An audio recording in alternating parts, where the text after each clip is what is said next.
Bonjour frères et sœurs de Jésus Lumière du Monde et Sainte Suzanne. Je m'excuse, pendant 2 semaines, je n'avais pas de message du curé parce que mon ordinateur ne fonctionnait plus. Alors il fallait que je l'amène à l'hôpital et puis bon là, il a ce qu'on appelle un nouveau hard drive là, je crois qu'il avait craqué. Bon, tout est correct maintenant. Alors ça fait depuis que je vous ai parlé, il y a deux semaines là, le carême est commencé.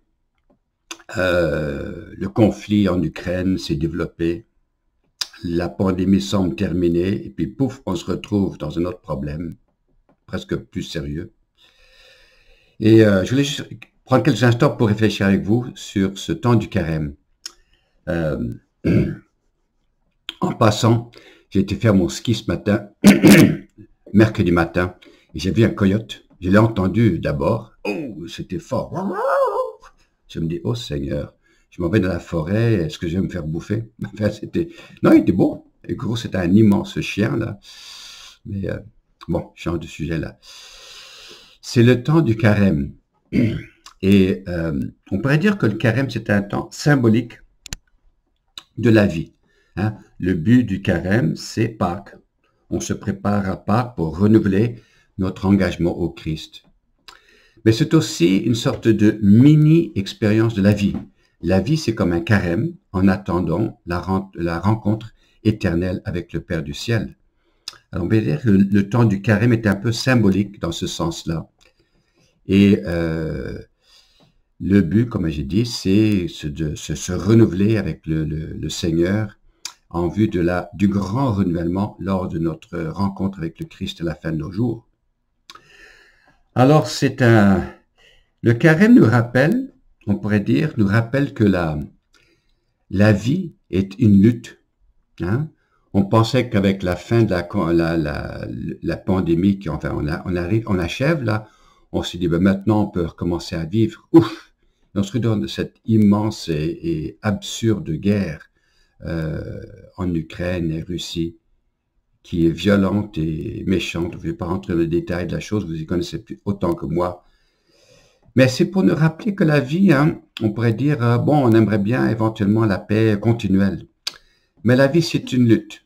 C'est une lutte joyeuse parce qu'il y a toujours des belles choses qui se passent à tous les jours. Mais c'est une lutte. Et le carême, c'est un temps symbolique de notre vie qui est une lutte continuelle. Lutte contre la tentation d'abord, hein, dimanche passé. La lutte de faire le bien, la lutte d'essayer de suivre le Christ, la lutte à se donner davantage à Dieu. Hein. Alors c'est ça, c'est un petit peu un symbole de la vie. Hein.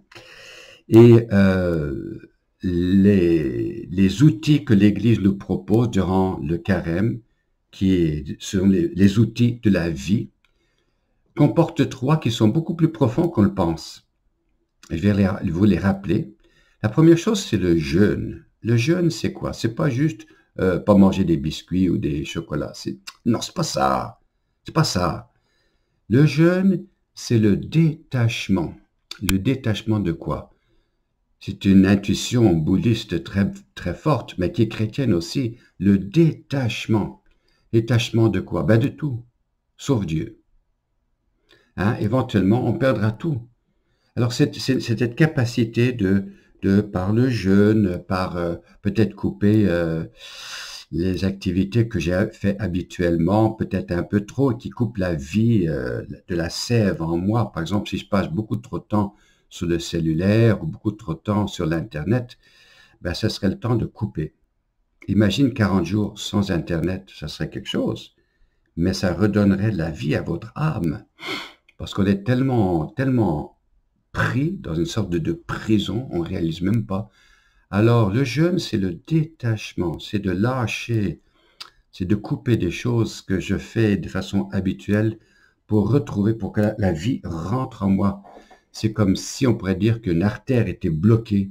Alors, le jeûne, c'est débloquer l'artère pour que je puisse commencer à respirer avec du sang nouveau. Alors, c'est quoi qui bloque la vie en moi? Je fais pas d'exercice, ben fais de l'exercice. Je regarde trop d'Internet, ben coupez ça. Je regarde beaucoup trop de films, ben arrêtez de voir des films pendant 40 jours. Je mange beaucoup trop de desserts ou je prends trop de café, ben arrêtez.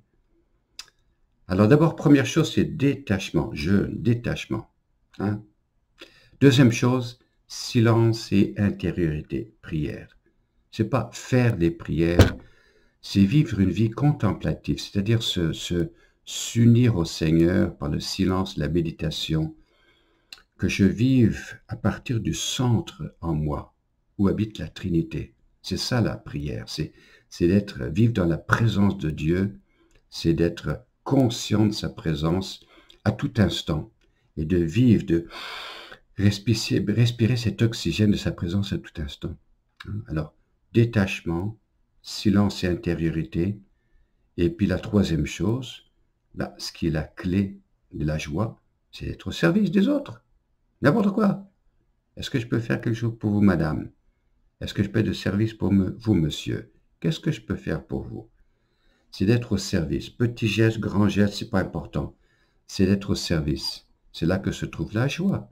Sinon, je suis centré sur moi-même et mes petits problèmes et mes inquiétudes. Service des autres. Qu'est-ce que je peux faire pour toi? Et c'est à la clé de la vie de Jésus, qui a passé sa vie au service des autres. Et durant son temps de ministère public, il était très attentif aux aveugles, aux boiteux, aux lépreux, etc. Qu'est-ce que je peux faire pour vous? Alors, le temps du carême, c'est un temps merveilleux. C'est un temps symbolique de la vie. La vie sera toujours une lutte. Si cette guerre en Ukraine est terrible et nous terrorise, il y en aura d'autres. Il y aura d'autres luttes. Si c'est pas ça, c'est autre chose.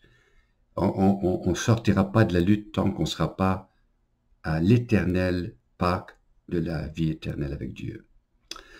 Alors, l'invitation du Christ, c'est de lutter avec courage, conscient de l'amour immense qu'il a pour vous, conscient de l'amour profond qu'il a pour vous, que votre être, votre personne est précieuse pour lui. Son Fils est mort pour donner la vie à vous. Et c'est avec que vous, dans le monde entier, il serait quand même venu mourir sur la croix, juste pour toi. Notre vie est précieuse, même si ça paraît pas important, précieuse à Dieu. Alors, tu es aimé de Dieu, tu es précieux à ses yeux, il a donné sa vie pour vous, et il t'attend dans l'éternité, où il a préparé une demeure pour vous. Donc, le carême, c'est un temps de lutte difficile, qui demande l'héroïsme, qui demande la noblesse, qui demande courage. Mais c'est un temps merveilleux, la vie. Alors que le Seigneur vous bénisse. On continue à prier pour les gens en Ukraine. Et que ce temps de carême soit un temps vraiment de renouvellement de votre vie. Pour ceux qui ne connaissent pas le Christ ou qui reviennent à l'église ou qui ont perdu le chemin, que ce soit une occasion pour vous de revenir à Dieu. Bon dimanche, et puis on a une cabane à sucre à l'église. J'espère que vous en profiterez. Une belle occasion d'être ensemble et de rigoler et de manger. Bon dimanche.